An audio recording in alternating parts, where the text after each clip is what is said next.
Baik, terima kasih atas waktu dan kesempatan yang diberikan. Kami dari kelas A kelompok 4 akan memaparkan hasil presentasi kami tentang proses produksi pangan. Saya selaku moderator atas nama Ferdiana Evania Kewa. Saya Herwinus John Olin. Saya Emilia Anastasia Doka. Baik, saya akan memberikan waktu dan kesempatan untuk teman saya memaparkan materi tentang proses produksi pangan. Baik, terima kasih kepada moderator. Di sini saya akan membacakan slide kami. Yang pertama, beberapa istilah produksi. Produksi adalah penciptaan atau penambahan faedah, bentuk, waktu dan tempat atas faktor-faktor produksi sehingga lebih bermanfaat bagi pemenuhan kebutuhan manusia. Produk adalah hasil dari kegiatan produksi yang berwujud barang dan jasa. Produsen adalah orang atau badan walaupun lembaga lain yang menghasilkan produk. Produktivitas adalah suatu perbandingan dari hasil kegiatan yang sesungguhnya dengan hasil kegiatan yang seharusnya. Lanjut ke slide kedua, tujuan manajemen produksi. Memproduksi atau mengatur produksi barang-barang dan jasa dalam jumlah, kualitas, harga atau serta tempat tertentu sesuai dengan kebutuhan. Usaha pengelolaan secara optimal, penggunaan faktor produksi, tenaga kerja, mesin-mesin, peralatan, bahan mentah dan faktor produksi lainnya dalam proses transformasi menjadi berbagai produk barang dan jasa. Baik, lanjut ke slide berikut, ruang lingkup produksi. Di sini dibagi menjadi 3 bagian, yaitu pertama, perencanaan sistem produksi, yang kedua, sistem pengendalian produksi, yang ketiga, sistem informasi produksi. Perencanaan produksi di sini dibagi lagi menjadi beberapa bagian, yaitu pertama, perencanaan produksi, yang kedua, perencanaan lokasi produksi, yang ketiga, perencanaan letak fasilitas produksi, yang berikut perencanaan lingkungan kerja, yang berikut perencanaan standar produksi. Sini lanjut lagi ke kedua, sistem pengendalian produksi. Dibagi lagi menjadi beberapa bagian, yaitu pengendalian proses produksi, pengendalian bahan baku, pengendalian tenaga kerja, pengendalian biaya produksi, pengendalian kualitas pemeliharaan. Yang berikut sistem informasi produksi dibagi menjadi beberapa bagian, yaitu struktur organisasi produksi atas dasar pesanan produksi untuk persediaan. Yang slide berikut, faktor-faktor produksi dibagi menjadi 4 bagian, yaitu alam, modal, tenaga kerja, teknologi. Ada juga skema dasar produksi dibagi menjadi 3 bagian, yaitu input, proses, dan output. Di sini input, proses, dan output dibagi lagi menjadi beberapa bagian. Yang pertama, input. Ada lahan, tenaga, modal, manajemen. Lanjut lagi ke proses. Ada umpan balik, fakta, dan keinginan. Dan yang terakhir, output, yaitu barang dan jasa. 3. Beberapa terminologi. Ada sistem operasi, bagian dari organisasi yang menghasilkan produk, barang, dan jasa organisasi. Proses konversi, proses yang merubah input menjadi output. Nilai tambah, meningkatkan nilai karena proses konversi di mana output dan input. Random computation, yaitu pengaruh lingkungan yang tidak dapat dikendalikan. Umpan balik, informasi dalam proses kontrol yang memungkinkan bagi manajemen untuk memutuskan apakah kegiatan organisasi memerlukan penyesuaian.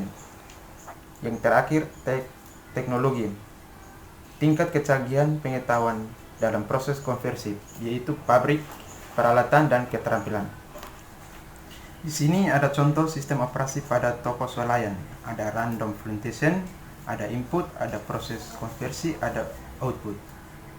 Random fluctuation meliputi delivery terlambat, variasi ekonomi, tenaga kerja berkurang. Input meliputi lahan, tenaga, bangunan, peralatan, manajer, toko.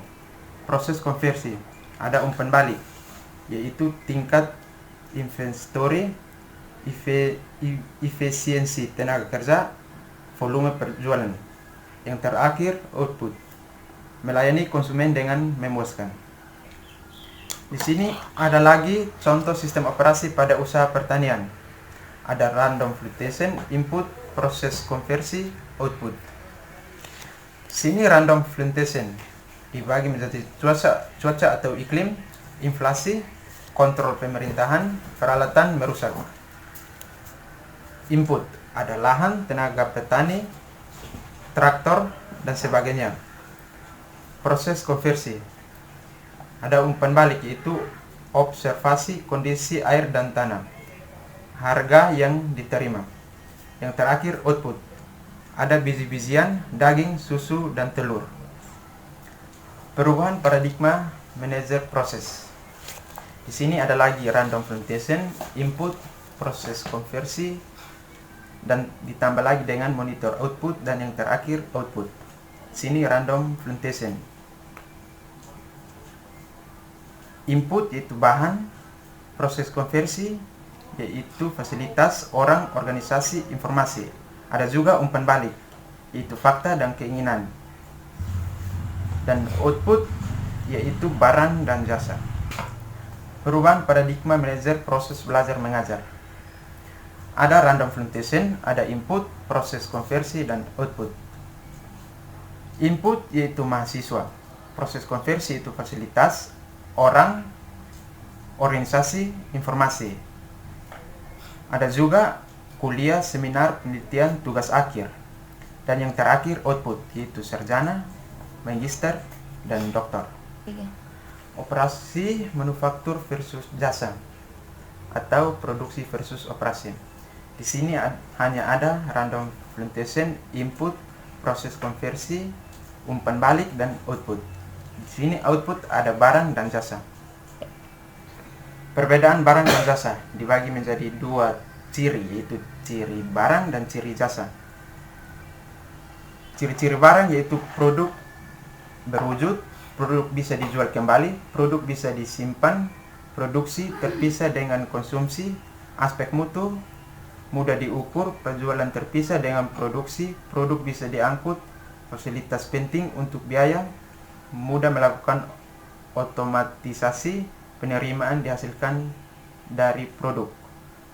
Lanjut lagi ke ciri-ciri jasa, yaitu produk tidak berwujud, jasa sulit dijual kembali, banyak jasa tidak bisa disimpan, produksi dan konsumsi bisa secara simultan, banyak aspek mutu sulit diukur, perjualan menjadi bagian dari jasa, interaksi pelanggan tinggi, penyedia dan produk bisa diangkut, fasilitas penting untuk kontak pelanggan, sulit untuk melakukan otomatisasi, penerimaan dihasilkan dari kumpulan jasa. Sini lanjut lagi barang versus jasa. Sini barang meliputi mobil, komputer, makanan siap saji, makanan restoran.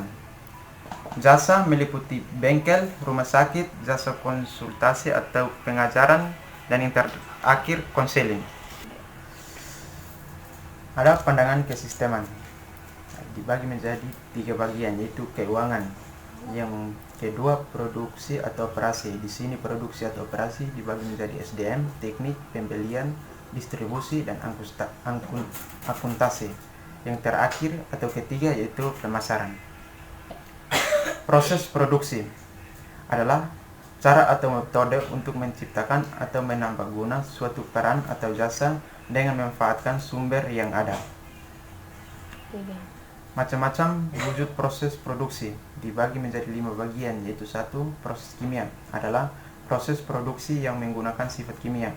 Yang kedua, proses perubahan bentuk adalah proses produksi dengan merubah bentuk. Yang ketiga, proses assembling adalah proses produksi menggabungkan komponen-komponen menjadi produk akhir. Yang keempat, proses transportasi adalah proses produksi menciptakan perpindahan barang. Yang kelima, proses penciptaan jasa-jasa administrasi adalah proses produksi berupa penyiapan data informasi yang diperlukan.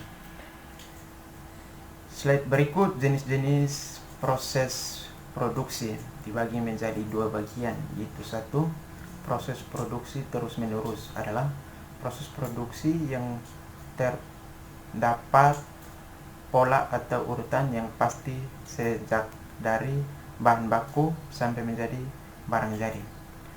Proses produksi terputus-putus adalah proses produksi yang tidak terdapat urutan atau pola yang pasti sejak dari bahan baku sampai menjadi barang jadi.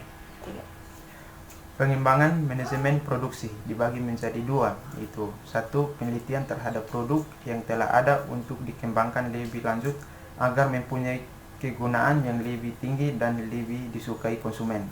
Yang kedua, penelitian tentang produk. Baik, saya akan melanjutkan hasil presentasi kami. Yang berikutnya tentang tanggung jawab manajer operasi.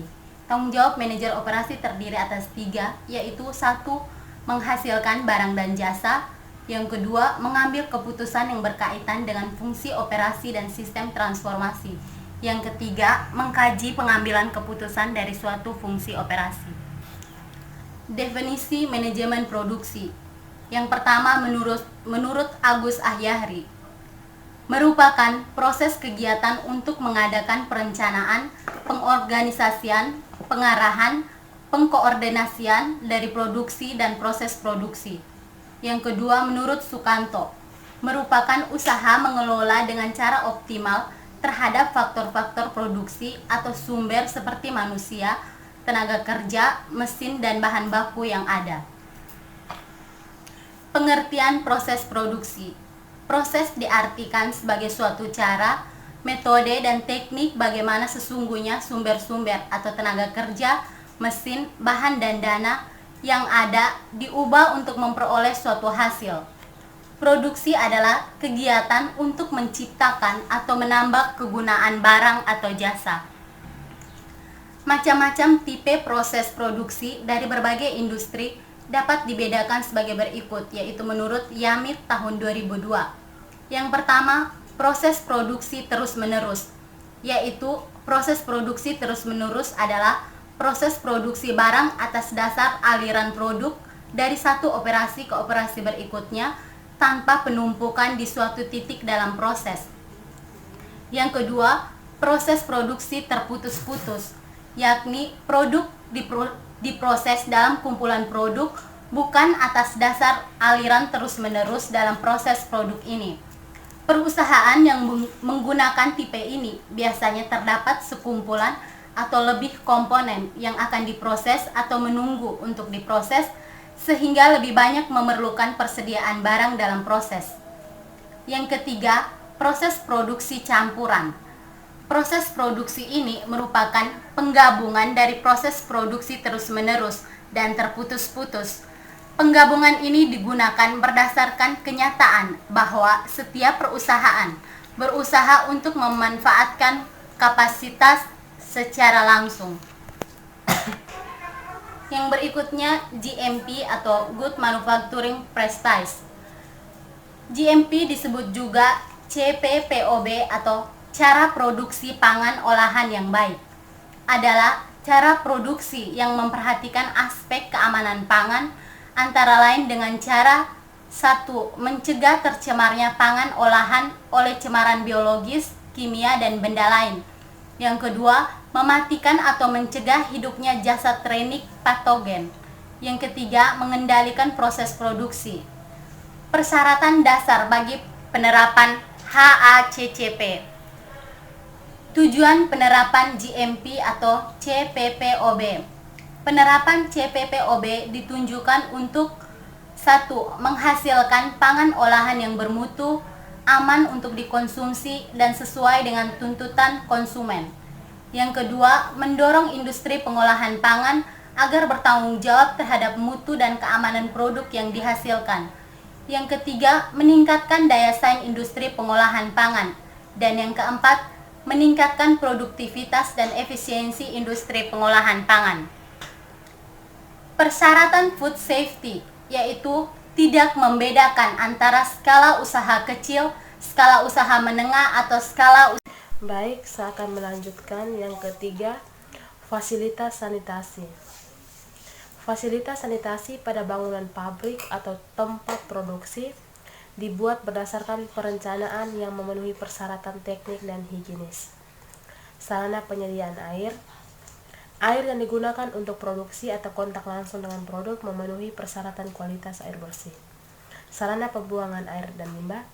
Limbah segera dibuang agar tidak menjadi tempat berkumpul binatang pengerat, serangga, dan tidak mencemari produk.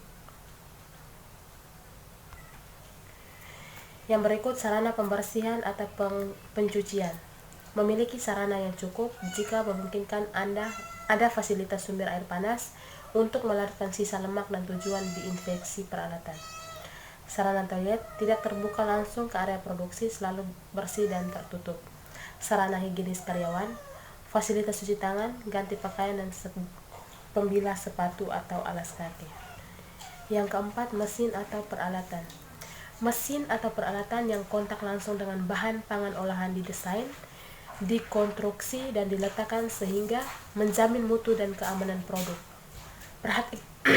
Perhatikan persyaratan dan tata letak mesin atau peralatan, pengawasan dan pemantauan mesin, peralatan, dan bahan perlengkapan serta alat ukur. Yang kelima, bahan.